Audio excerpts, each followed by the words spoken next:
ಕರ್ನಾಟಕ ರಾಜ್ಯ ಸರ್ಕಾರಿ ನೌಕರರ ಸಂಘದ ಬೀದರ್ ಜಿಲ್ಲಾಧ್ಯಕ್ಷರ ಜಿಲ್ಲಾ ಖಜಾಂಚಿ ಹಾಗೂ ರಾಜ್ಯ ಪರಿಷತ್ ಸದಸ್ಯರ ಚುನಾವಣೆ ನಿಗದಿಗೊಳಿಸಿ ರಾಜ್ಯ ಸರ್ಕಾರಿ ನೌಕರರ ಚುನಾವಣಾಧಿಕಾರಿಗಳು ಆದೇಶಿಸಿದ್ದಾರೆ ಎಂದು ಬೀದರ್ ಜಿಲ್ಲಾ ಚುನಾವಣಾಧಿಕಾರಿಗಳಾದ ಪ್ರೊಫೆಸರ್ ಬಸವರಾಜ ಸ್ವಾಮಿ ತಿಳಿಸಿದರು.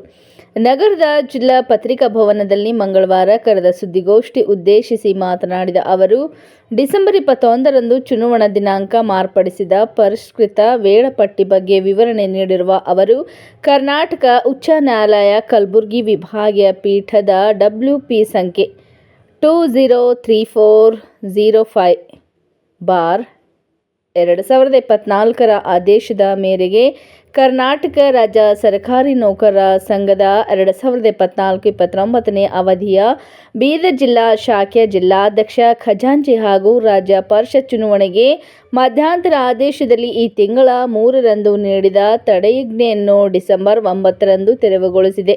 ಡಿಸೆಂಬರ್ 4ರಂದು ಚುನಾವಣೆ ನಡೆಯಬೇಕಾಗಿತ್ತು. ಡಿಸೆಂಬರ್ 21ರಂದು ಬೀದರ್ ಜಿಲ್ಲಾ ಸಂಘದ ಜಿಲ್ಲಾಧ್ಯಕ್ಷರು, ಜಿಲ್ಲಾ ಖಜಾಂಚಿ ಮತ್ತು ರಾಜ್ಯ ಪರಿಷತ್ ಸ್ಥಾನದ ಚುನಾವಣಾ ವೇಳಾಪಟ್ಟಿ ಬಿಡುಗಡೆ ಮಾಡಲಾಗಿದೆ ಎಂದರು. ನಗರದ ಸರ್ಕಾರಿ ನೌಕರರ ಭವನದಲ್ಲಿ ಮೇಲೆ ತಿಳಿಸಿದ ದಿನಾಂಕದಂದು ಅಂದು ಬೆಳಗ್ಗೆ 9 ಗಂಟೆಯಿಂದ ಸಾಯಂಕಾಲ 4 ಗಂಟೆಯವರೆಗೆ ಚುನಾವಣೆ ನಿಗದಿಯಾದ ಬಳಿಕ ಮತ ಎಣಿಕೆ ಪ್ರಕ್ರಿಯೆ ಆರಂಭಿಸಲಾಗುವುದು. ಜಿಲ್ಲೆಯಲ್ಲಿ ಸುಮಾರು 72 ಮತದಾರರಿದ್ದು, ಅದರಲ್ಲಿ ಒಬ್ಬರು ವಿಚಾರಣಾ ಖೈದಿ ಆಗಿರುವುದರಿಂದ ಅವರು ಮತ ಚಲಾಯಿಸುವುದು ಅನುಮಾನವಾಗಿದೆ. ಅವರ ವಿಚಾರಣೆ ಮುಗಿದರೆ ಹಾಗೂ ಅವರು ದೋಷ ಮುಕ್ತವಾದರೆ ಮತ್ತೆ ಚಲಾಯಿಸಬಹುದು. ಈ ಚುನಾವಣೆಯಲ್ಲಿ ಎಲ್ಲ ತಾಲೂಕಿನ ತಾಲೂಕಾ ಅಧ್ಯಕ್ಷರು ಹಾಗೂ ಜಿಲ್ಲಾ ಸಂಘದ ನಿರ್ದೇಶಕರು ಈ ಚುನಾವಣೆಯಲ್ಲಿ ಮತದಾರರಾಗಿರುತ್ತಾರೆ. ಮತದಾರರು ನಿರ್ಭಯದಿಂದ ಮತದಾನ ಮಾಡಬಹುದಾಗಿದೆ ಎಂದು ಜಿಲ್ಲಾ ಚುನಾವಣಾಧಿಕಾರಿ ಬಸವರಾಜ ಸ್ವಾಮಿ ತಿಳಿಸಿದರು. ಜಿಲ್ಲಾ ಅಧ್ಯಕ್ಷರ ಚುನಾವಣೆಯಲ್ಲಿ ಹಾಲಿ ಜಿಲ್ಲಾ ಅಧ್ಯಕ್ಷ ರಾಜೇಂದ್ರ ಕುಮಾರ್ ಗಂದಗೆ, ಸೋಮಶೇಖರ್ ಬಿರದರ್ ಚಿದ್ರಿ ಹಾಗೂ ಬಬ್ರವಾಹನ್ ಸ್ಪರ್ಧಿಸುತ್ತಿದ್ದಾರೆ. ಜಿಲ್ಲಾ ಖಜಾಂಚಿ ಚುನಾವಣೆಯಲ್ಲಿ ದೇವಪ್ಪ ಹಾಗೂ ಮನೋಹರ್ ಕಾಶಿ ಮತ್ತು ರಾಜ್ಯ ಪರಿಷತ್ ಚುನಾವಣೆಯಲ್ಲಿ ರಾಜ್ಕುಮಾರ್ ಮಾಳ್ಗೆ ಹಾಗೂ ಬಸವರಾಜ ಜಕ್ಕ ಕಣದಲ್ಲಿರುವರು ಎಂದು ಹೇಳಿದ ಅವರು, ಮೂವರು ಅಭ್ಯರ್ಥಿಗಳಿಗಾಗಿ ಪ್ರತಿಯೊಬ್ಬ ಮತದಾರರು ತಲಾ 3 ಮತಗಳನ್ನು ಚಲಾಯಿಸಬೇಕಾಗುತ್ತದೆ. ಈ ತಿಂಗಳು 27ರಂದು ರಾಜ್ಯ ಅಧ್ಯಕ್ಷರು, ರಾಜ್ಯ ಖಜಾಂಚಿಗಳ ಚುನಾವಣೆ ನಡೆಯಲಿದ್ದು, ಬೀದರ್ ಜಿಲ್ಲೆಯ 27 ಜನ ಪದಾಧಿಕಾರಿಗಳು ಅಂದಿನ ಚುನಾವಣೆಗೆ ಮತ ಚಲಾಯಿಸುವವರು ಎಂದು ಹೇಳಿದರು. ಪತ್ರಿಕಾಗೋಷ್ಠಿಯಲ್ಲಿ ಸಹಾಯಕ ಚುನಾವಣಾಧಿಕಾರಿ ರಾಚಯ್ಯ ಸ್ವಾಮಿ ಉಪಸ್ಥಿತರಿದ್ದರು. ಈ ಚುನಾವಣೆಯನ್ನು ನಾವು ನಡೆಸ್ತಾ ಇದ್ದೇವೆ. ಆ ಚುನಾವಣೆ ನಡೆಸಲಿಕ್ಕೆ ಎಲ್ಲರ ಸಹಕಾರ ಇದೆ ಅಂತ ಹೇಳಿ ನಾವು ಭಾವಿಸುತ್ತಾ, ಜೊತೆಗೆ ಜಿಲ್ಲಾಡಳಿತ, ಪೊಲೀಸ್ ಸಿಬ್ಬಂದಿ, ಪೊಲೀಸ್ ಆಡಳಿತ, ಆಮೇಲೆ ಎಲ್ಲಾ ತಮ್ಮ ಮಾಧ್ಯಮ ಮಿತ್ರರಿಗೂ ಸಹಿತ ನಾನು ವಿನಂತಿಸಿಕೊಳ್ಳೋದಂದ್ರೆ, ಸಣ್ಣ ಪುಟ್ಟ ಯಾವುದೇ ಘಟನೆಗಳಾಗಿರೋ ಬರೆದು ನಮ್ಗೆ ಸಹಕರಿಸಿ ಮಾರ್ಗದರ್ಶನ ಮಾಡಿ ಈ ಚುನಾವಣೆ ಅಧಿಸೂಚನೆ ಟೈಮ್ ಚುನಾವಣೆ 21/12/2024ರಂದು ಬೆಳಗ್ಗೆ 9 ಗಂಟೆಯಿಂದ 4 ಗಂಟೆವರೆಗೆ ಚುನಾವಣೆ ಜರುಗುತ್ತದೆ. ಸರ್ಕಾರಿ ನೌಕರರ ಭವನ, ಪ್ರತಾಪ್ ನಗರ್, ಬೀದರ್ ಕಟ್ಟಡದಲ್ಲಿ. ಯಾವಾಗ ಚುನಾವಣೆ 4 ಗಂಟೆ ಮುಗಿದ ನಂತರ ನಾವು ಮತ ಎಣಿಕೆ ಕಾರ್ಯವು ಸಹಿತ ಪ್ರಾರಂಭ ಮಾಡುತ್ತೇವೆ. ಮತ ಎಣಿಕೆ ಮುಗಿದ ತಕ್ಷಣವೇ ನಾವು ಚುನಾವಣೆಯ ಫಲಿತಾಂಶವನ್ನು ಘೋಷಣೆ ಮಾಡುತ್ತೇವೆ. ತದನಂತರ ಅದ್ರ ಮುಂದಿನ ಏನ್ ಪ್ರಕ್ರಿಯೆ, ಪ್ರಮಾಣ ಪತ್ರ ಕೊಡೋದಾಗಿರ್ಲಿ, ಆಮೇಲೆ ಪಟ್ಟಿ ಕೇಂದ್ರಕ್ಕೆ ಅನುಮೋದಿಸಿ ಕಳಿಸ್ಲಿಕ್ಕೆ ಅವರ ಅನುಮೋದನೆ ಪಡೆಯುವುದೇ ಆಗಿರಲಿ, ಮುಂದೆ ಬರುವಂತಹ ದಿನಾಂಕ 27/12/2024ರಂದು ರಾಜ್ಯ ಮಟ್ಟದ ರಾಜ್ಯಾಧ್ಯಕ್ಷರ, ರಾಜ್ಯ ಖಜಾಂಚಿಯ ಚುನಾವಣೆ ನಡೀತಾ ಇದೆ. ಆ ಚುನಾವಣೆ ಪ್ರಕ್ರಿಯೆಯಲ್ಲಿ ಬೀದರ್ದ ಅಭ್ಯರ್ಥಿಗಳನ್ನು ನಾವು ಜೋಡಿಸಬೇಕಾಗಿದೆ. ಆ ಚುನಾವಣಾ ಪಟ್ಟಿಯಲ್ಲಿ ಇಲ್ಲಿಯ ಅಭ್ಯರ್ಥಿಗಳ ಹೆಸರನ್ನ ನಾವು ಸೇರಿಸಬೇಕಾಗಿದೆ. ಅಂತ ಒಂದು ಕಾರ್ಯ, ಮುಂದಿನ ಜವಾಬ್ದಾರಿಯಾದಂತಹ ಒಂದು ಚಾಲೆಂಜಿಂಗ್ ಕಾರ್ಯವೂ ಸಹಿತ ನನ್ನ ಹತ್ರ ಇದೆ. ಆ ಚಾಲೆಂಜಿಂಗ್ ಕಾರ್ಯ ನಾವು ಸುಸೂತ್ರವಾಗಿ ತಮ್ಮೆಲ್ಲರ ಸಹಕಾರದಿಂದ ನಾವು ಮಾಡುತ್ತೇವೆ ಅನ್ನುವಂಥ ಭರವಸೆಯನ್ನು ಕೊಡುತ್ತಾ, ನಮ್ಮ ಜಿಲ್ಲೆಯ ಈ ಚುನಾವಣೆ 72 ಜನ ಜಿಲ್ಲಾ ನಿರ್ದೇಶಕರ ಮತದಾರ ಪಟ್ಟಿ ಯಾದಿಯಲ್ಲಿದೆ. ಅದರಲ್ಲಿ ಒಂದು ಅಭ್ಯರ್ಥಿ ಚುನಾವಣಾ ವಿಚಾರಣಾ ಹಂತದಲ್ಲಿರುವುದರಿಂದ ಆ ಒಂದು ಅಭ್ಯರ್ಥಿಯ ಮತದಾನ ನಡೆಯುವಂತ ಸಂಶಯ ಇದೆ. ಮತದಾನ ಅರ್ಹರಲ್ಲ, ಅರ್ಹರಿದ್ರೂ ಸಹಿತ ಅವ್ರು ಚುನಾವಣೆ ಮತದಾನ ಮಾಡಲಿಕ್ಕೆ ಸಂಶಯ ಇದೆ. ಇದು ಚುನಾವಣೆ ಒಳಗೆ ಏನಾದ್ರೂ ಅದ್ರ ಪ್ರಕ್ರಿಯೆ ಬಂತು ಅಂತಂದ್ರೆ ಅವ್ರನ್ನೂ ಸಹಿತ ನಾವು ಚುನಾವಣೆ ಮತದಾನ ಮಾಡಲಿಕ್ಕೆ ಅವಕಾಶ ಕೊಡ್ತೇವೆ. ಹೀಗೆ ಒಟ್ಟಾರೆ ಟೋಟಲ್ ಮತದಾರರ ಪಟ್ಟಿ ಚುನಾವಣೆಯಲ್ಲಿ 72 ಜನ ಇದ್ದಾರೆ. 72 ಜನರಲ್ಲಿ 3 ಹಂತದ ಚುನಾವಣೆ, 3 ಅಭ್ಯರ್ಥಿಗಳ ಚುನಾವಣೆ. ಒಂದು ಜಿಲ್ಲಾ ಅಧ್ಯಕ್ಷರ ಸ್ಥಾನದಲ್ಲಿ ರಾಜೇಂದ್ರ ಕುಮಾರ್ ಗಂದಿಗೆ ಅಂತ ಹೇಳಿ ಒಬ್ಬರು ಕಾಂಟೆಸ್ಟ್ ಮಾಡ್ತಾ ಇದ್ದಾರೆ. ಇನ್ನೊಬ್ರು ಬಪ್ರಭಾನ್ ಅಂತ ಮಾಡ್ತಾ ಇದ್ದಾರೆ, ಇನ್ನೊಬ್ರು ಸೋಮಶೇಖರ್ ಚಿದಿರಿ ಅಂತ ಹೇಳಿ 3 ಅಭ್ಯರ್ಥಿಗಳು ಜಿಲ್ಲಾಧ್ಯಕ್ಷದ ಪೈಪೋಟಿಯಲ್ಲಿ ತ್ರಿಕೋನ ಸ್ಪರ್ಧೆ ಏರ್ಪಟ್ಟಿದೆ. 2ನೇ ಸ್ಥಾನದಲ್ಲಿ ಅಭ್ಯರ್ಥಿ ಚುನಾವಣೆ, ಮೊದಲ ಹಂತದ ಚುನಾವಣೆ ನಾನು ಬಹಳಷ್ಟು ತೃಪ್ತಿದಾಯಕವಾಗಿ ಮಾಡಿ ವರದಿಯನ್ನು ಸಲ್ಲಿಸಿದ್ದೇನೆ ಮತ್ತು ಫಲಿತಾಂಶವನ್ನ ನೀಡಿದ್ದೇನೆ. ಜೊತೆಗೆ ರಾಜ್ಯ ಘಟಕಕ್ಕೆ ಫಲಿತಾಂಶವನ್ನು ಸಹಿತ ನಾವು ಕೊಟ್ಟಿದ್ದೇವೆ. ಅದರಂತೆ 16 ಚುನಾವಣೆಯಲ್ಲಿ ವಿಜೇತರಾಗಿರುವಂತಹ ಗೆದ್ದಿರುವಂತಹ ಅಭ್ಯರ್ಥಿಗಳ ಪ್ರಮಾಣ ಪತ್ರವನ್ನು ಸಹಿತ ಬಹುತೇಕವಾಗಿ ನಾವೆಲ್ಲರೂ ಮುಟ್ಟಿಸಿದ್ದೇವೆ. 2ನೇ ಹಂತದ ಚುನಾವಣೆ ನಡೆಯುತ್ತಿರುವಾಗ ಹಲವು ಎಡರುತೊಡರುಗಳು ಬಂದವು.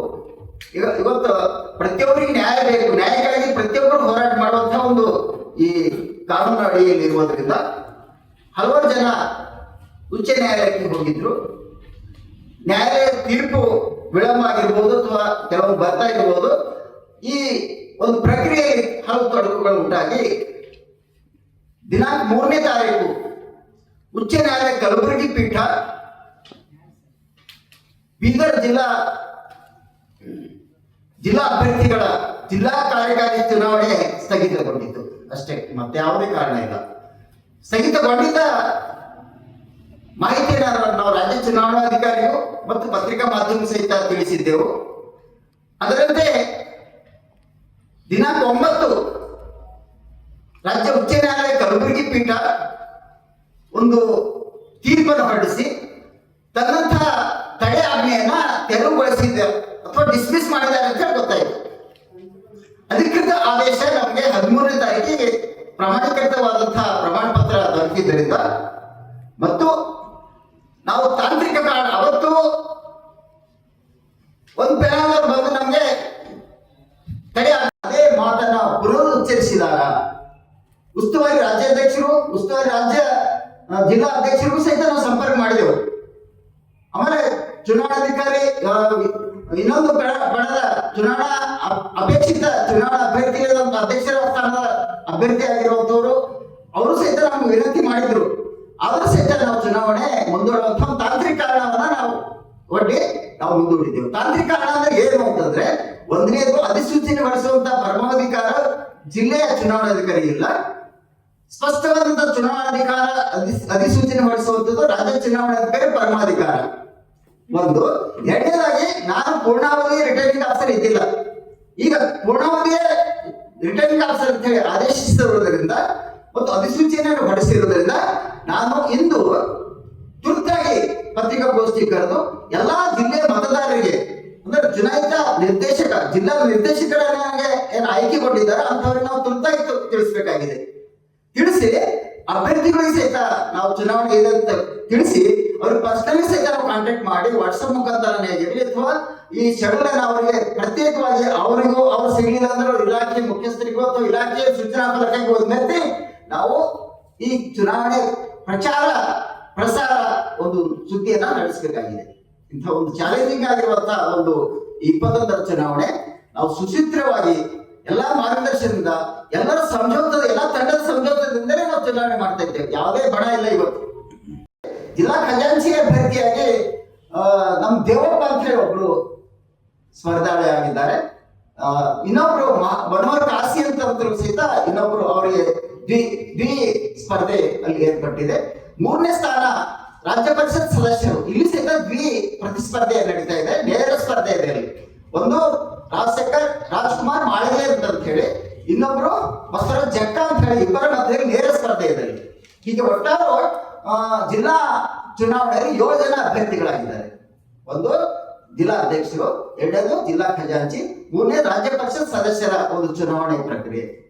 ಈ ತರಹ ನಮ್ಮ ಬೀದರ್ ಜಿಲ್ಲೆಯ ಜಿಲ್ಲಾ ಕಾರ್ಯಕಾರಿಣಿ ನಿರ್ದೇಶಕರ ಒಂದು ಚುನಾವಣೆಯ ಒಂದು ಪ್ರಕ್ರಿಯೆ ಇಂಥ ಒಂದು ಹಂತದಲ್ಲಿದೆ. ಈ ಹಂತ ನಾವು ಮುಂದುವರಿಸ್ಕೊಂಡು ಹೋಗಬೇಕಾಗಿದೆ. 21ರಿಂದ 21 ಕೊನೆ ಅವತ್ತೇ ಕನ್ಕ್ಲೂಷನ್ ಮಾಡಿ ನಾವು ಚುನಾವಣೆ ಎಲ್ಲ ಸಂಪೂರ್ಣ ಘೋಷಣೆ ಮಾಡಿ ಈ ಪ್ರಕ್ರಿಯೆಯನ್ನ ಕ್ಲೋಸ್ ಮಾಡಿಬಿಟ್ಟು. ಇಂದು ಬೆಳಗಾವಿ ಸುವರ್ಣಸೌಧದಲ್ಲಿ ಕರ್ನಾಟಕ ಸರ್ಕಾರದ ಕೃಷಿ ಮಾರುಕಟ್ಟೆ ಹಾಗೂ ಸಕ್ಕರೆ ಸಚಿವರಾದ ಶ್ರೀ ಶಿವಾನಂದ ಪಾಟೀಲ್ ಹಾಗೂ ಬೀದರ್ ಜಿಲ್ಲಾ ಉಸ್ತುವಾರಿ ಸಚಿವರು ಹಾಗೂ ರಾಜ್ಯ ಅರಣ್ಯ ಮತ್ತು ಪರಿಸರ ಸಚಿವರಾದ ಶ್ರೀ ಈಶ್ವರ್ ಖಂಡ್ರೆ, ಪೌರಾಡಳಿತ ಸಚಿವರಾದ ಶ್ರೀ ರಹೀಂ ಖಾನ್, ಬೀದರ್ ಜಿಲ್ಲೆಯ ಶಾಸಕ ಮಿತ್ರರು ಮತ್ತು ಕಾರ್ಖಾನೆ ಅಧ್ಯಕ್ಷರು ಜಿಲ್ಲಾಧಿಕಾರಿಗಳ ಸಮ್ಮುಖದಲ್ಲಿ ಜಿಲ್ಲೆಯ ರೈತರ ಹಾಗೂ ಕಾರ್ಖಾನೆಯ ಕಾರ್ಮಿಕರ ಹಿತದೃಷ್ಟಿಯಿಂದ ಮಾರಾಟಕ್ಕಾದ ಕಾರ್ಖಾನೆಯನ್ನು ರದ್ದುಗೊಳಿಸಿ ಗುತ್ತಿಗೆ ಆಧಾರದ ಮೇಲೆ ಕಾರ್ಖಾನೆಯನ್ನು ಮಾನ್ಯ ಮುಖ್ಯಮಂತ್ರಿಗಳು ಮಧ್ಯಸ್ಥಿಕೆ ವಹಿಸಿ ಪುನರಾರಂಭಿಸಬೇಕೆಂದು ಇಂದಿನ ಸಭೆಯಲ್ಲಿ ಮಾನ್ಯ ಸಚಿವರ ಮೂಲಕ ಮುಖ್ಯಮಂತ್ರಿಗಳಿಗೆ ಮನವಿ ಪತ್ರ ಸಲ್ಲಿಸಲಾಯಿತು. ಈ ಸಂದರ್ಭದಲ್ಲಿ ಬಿಎಸ್ಎಸ್ಕೆ ಕಾರ್ಖಾನೆ ಅಧ್ಯಕ್ಷರಾದ ಶ್ರೀ ಸುಭಾಷ್ ಕಲ್ಲೂರ್, ಶಾಸಕ ಮಿತ್ರರಾದ ಡಾ. ಶೈಲೇಂದ್ರ ಬೆಲ್ದಾಳೆ, ಶ್ರೀ ಶರಣು ಸಲಗರ್, ವಿಧಾನ ಪರಿಷತ್ ಸದಸ್ಯರಾದ ಶ್ರೀ ಮಾರುತಿರಾವ್ ಮೂಳೆ ಸೇರಿದಂತೆ ಬೀದರ್ ಡಿಸಿಸಿ ಬ್ಯಾಂಕ್ ಅಧಿಕಾರಿ ವೃಂದದವರು ಉಪಸ್ಥಿತರಿದ್ದರು.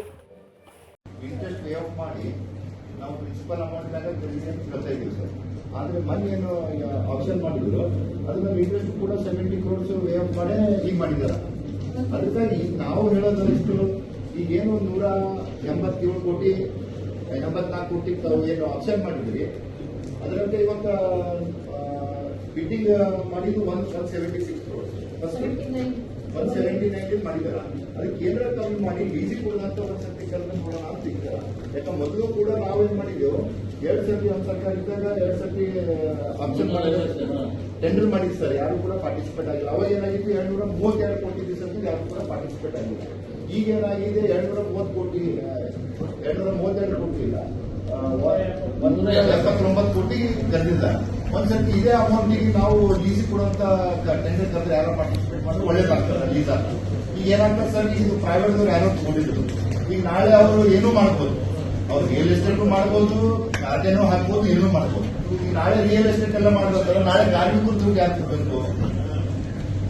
ಈಗ ಹಿಂದಕ್ಕಿಂತ ಅನೇಕ ವ್ಯಾಪಾರಸ್ಥರ ದುಡ್ಡೆಲ್ಲ ತಗೊಂಡಿದ್ದಾರೆ. ಇನ್ನು ಅವರಿಗೂ ಕೂಡ ಇದೆ. ಈಗ ಹೈಕೋರ್ಟ್ ನಲ್ಲಿ ಕೂಡ ಕೇಸ್ ನಡೀತಾ ಇದೆ, ಒಂದಿಬ್ಬರು ಮುಂಗದ್ದು ಅದನ್ನು ಕೂಡ ಇದೆ ಸರ್. ಇದೆಲ್ಲ ಗಮನಕ್ಕೆ ಇಟ್ಕೊಂಡು ತಾವೇ ನಿರ್ಣಯ ತಗೊಂಡ್ರೆ ಅದಕ್ಕೆ ನಾವು ಇದು ಮಾಡೋಣ ಸರ್. ಕರೆಕ್ಟ್.